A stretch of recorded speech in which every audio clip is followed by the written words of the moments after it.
always shopping. And on the far outside, Point of Honor is getting going. And here she comes, and they're into the stretch. And here comes Point of Honor after Cookie Dough. Brill is third behind them. Eulalie is down toward the rail. Then always shopping and off topic on the far outside. Cookie Dough trying to hold off Point of Honor. Eulalie's in it too on the inside. Point of Honor has taken the lead. Eulalie runs after her. Cookie Dough is third. Point of Honor and Eulalie down to the wire. Point of Honor wins the Black-Eyed Susan under hot riding Javier Castellano. Welcome back to another edition of the Racing Rundown here on YouTube. I'm Eric DeCoster, and in this episode we'll be talking about another big Grade 1 coming up this Saturday. The Ogden Phipps from Belmont Park, $300,000 purse for fillies and mares, 4-year-olds and up, going a mile and a 16th on the Belmont Park Oval. An exciting group, a race that's usually held on that incredible Belmont Stakes Day card, but obviously with so many changes happening this year due to the coronavirus, COVID-19 virus, some changes made in the NYRA Stakes schedule, and the Ogden Phipps gets its own day. It is the only graded stakes on the Belmont card on this Saturday, June 13th. Small field, only 6 horses go postward, but 6 very talented horses at that. All 6 are graded stakes winners. And some really nice connections, nice jockeys in town. It's going to be a very fun race to watch. So we're going to go horse by horse, discuss what they've done in the past, their last few races, kind of give my, for the most part, unobjective view on how I think they'll do, and then we'll go into kind of the pace scenario, and then who I personally like in this race. But my main goal is to inform and help see somebody out there can pick a winner. So we'll start from the rail to 1, Pink Sands. Shug McGahee and Jose Ortiz team up with this filly who's won back-to-back graded stakes, both at Gulfstream Park earlier this winter. The Rampart going a mile and the Inside Information going 7 furlongs. Both career bests, speed figure-wise, most visually impressive race. She just has done everything right in her last 2 starts. Definitely a big fan of Gulfstream. Daughter of Tappet out of talented graded stakes winning mare Her Smile. So a lot to back up this 5-year-old mare who's kind of developed later on in her career. Early in her 4-year-old years when she made her graded stakes debut, and her first graded stakes win did come in the Rampart in December. So 2 straight wins for her. She has 5 starts at Belmont, no wins, but has never missed the board in both of those tries. And she's obviously improved recently, but those graded stakes fields that she beat were not the most impressive, not this level for sure, but she has shown to really like the one turn in her last 2 races. And this race is a 1-turn mile and 16th, which at Belmont is the norm for sure. At other tracks, this would not be the case. Belmont's the only track in the country where you'll see a mile and a 16th race ran at 1 turn. So it does fit her very well. She's a very improving filly. Her numbers are right up there, and she is exciting, especially if the price is there. The 2 is Point of Honor for Eclipse Thoroughbreds trainer George Weaver, for this very talented filly, a really nice 3-year-old filly last year, and 2 starts at 4, one in a graded stakes. That was when she was 3rd in the Apple Blossom last time out. And listen, in that Apple Blossom, she was about 20 lengths off the lead the majority of the race, and just was way too far out of it, but she rallied very well. And that was with Drayden Van Dyke aboard Javier Castellano.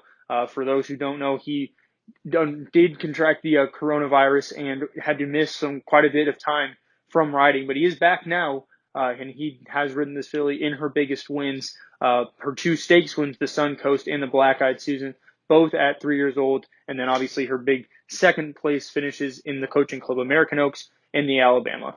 Point of Honor, probably going to go off your favorite, only the 5, All East Candy, is probably going to compete for that title in this spot, but I think Point of Honor is going to get the edge purely because she's based in the East Coast. She's based in New York for the most part, and she's always been consistent here. And I mean, you look at the filly she's lost to, Guarana, Dunbar Road, Champagne Anyone, a graded stakes winner herself. So, I mean, those are all very talented fillies last year that she lost to. And I mean, even last time out, CC and All East Candy beat her, but that was her first graded stakes start in about eight months, and she still ran a gigantic 3rd despite being way off the pace, and I highly doubt she'll be that far back this time around.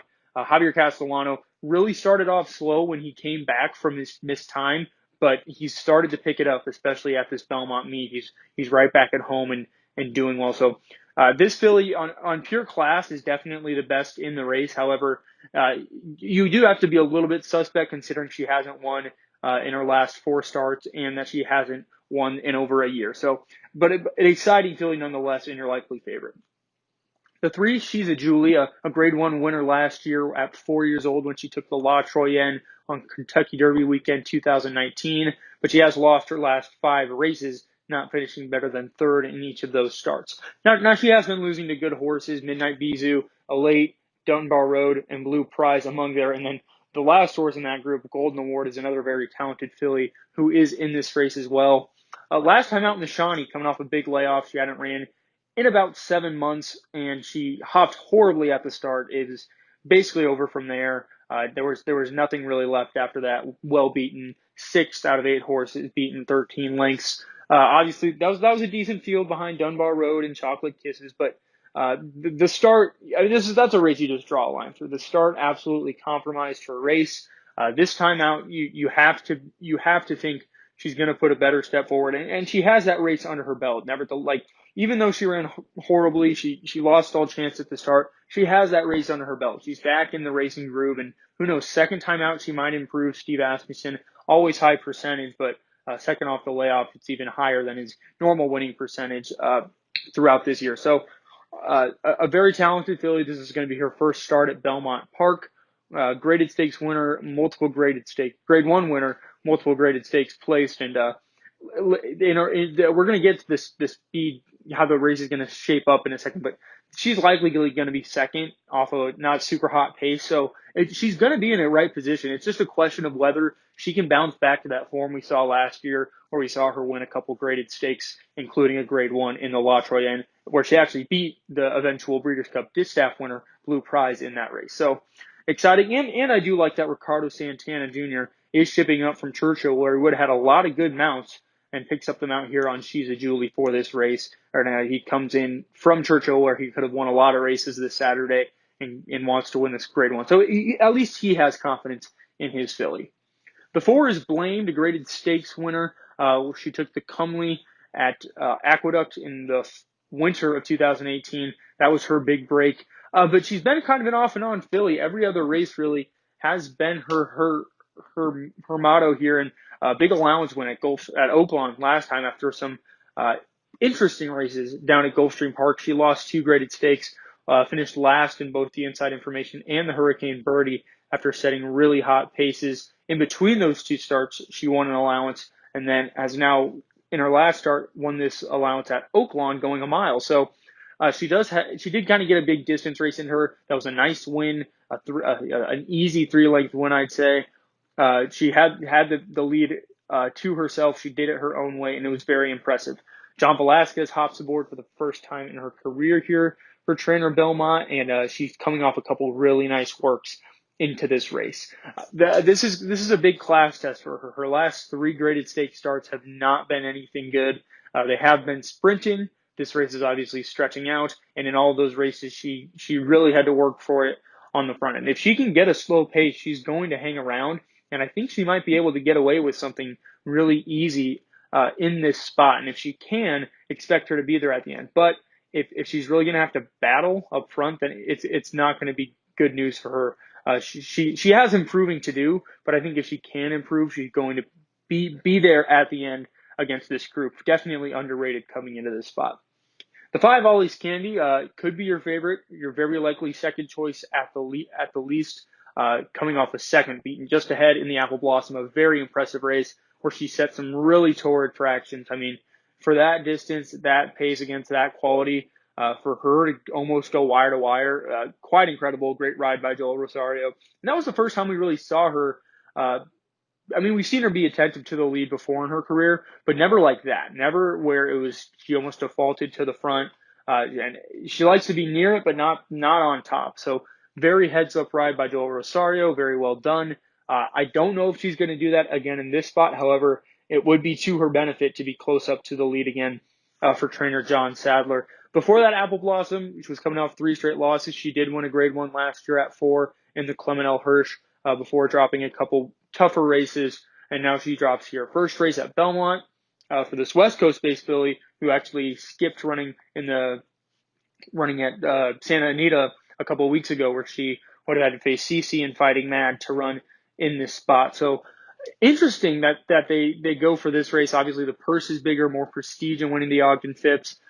And I'm not going to say it's an easier field, but maybe they feel more confident in her in this spot. So a lot of class. She runs really head-up races every single time. Especially when she's on the dirt, she runs really big races. John Sadler always going to have a horse ready for a big race, and they're always going to put in their A game. I think her A game is enough to win this race. However, there are times where like she could have won that if she did more. Like there's been races where she really could have done more. She runs a really strong second or third, but just does not get the job done. So that's the big question with Ollie's Candy in this spot. The 6th Golden Award, a graded stakes winner last year. She actually took a couple, winning the Shuvi at Saratoga and the Turnback the Alarm at Aqueduct. Last time out, her only start this year was second in the Royal Delta, just behind Cookie Dough. Very talented filly here. Or mare, I should say. Kind of underrated. She's won some big races. She has some really nice speed figures to go along with them. She's just going to need to, come off a big layoff here, and she's going to need to put in her A game. She is a graded stakes winner off of about 3 months layoff, so that does bode well for her. I also like that Junior Alvarado's aboard. He has ridden her to 2 of her wins in her career. She's worked really well, very consistent work. So it was obvious there was no real spot for her, and that's kind of why they had to train her up to this race, because there was no other spot for her to go in. And this is a horse you could easily see hitting, getting a piece, taking some, a second or third at least, because she's always consistent, always hard trying. 9 out of her 12 career starts, she's been in the top 3, and she's been 4th in 2 of those other ones. So a nice filly. The other Belmont in this race, but I think the 2 Belmont horses in this race are kind of equal and very primed to step up in this race and get that first Grade 1 win. So diving into the pace, I think the 3 and the 4, She's a Julie and Blamed, are probably your 2 speed presences here, with Blamed the more likely to actually be the leader. I think She's a Julie's very likely to sit second, about a length, half length off, and Ollie's Candy probably third, with Golden Award up there too. But they're not going to go fast. None of these fillies ever go at breakneck speeds and run really good races. So expect it to probably be a moderate pace, not one that's going to benefit the 2 closers, Point of Honor and Pink Sands. For me, I think that taking a shot in this race is something you can do, because they're so evenly matched. So much talent, but it's very evenly matched. I really want to pick Point of Honor, but I'm afraid to get burned by Blamed by going against her. So I'm going to take my shot here with Blamed. I do like her win last time out at Oaklawn. I do like her stretching out. Blame's progeny have been running super well for really the last couple of years, but obviously they're starting to pick up these last few weeks in big races. So Blamed for me, taking a shot. Point of Honor, your likely favorite. I think she's going to run huge again.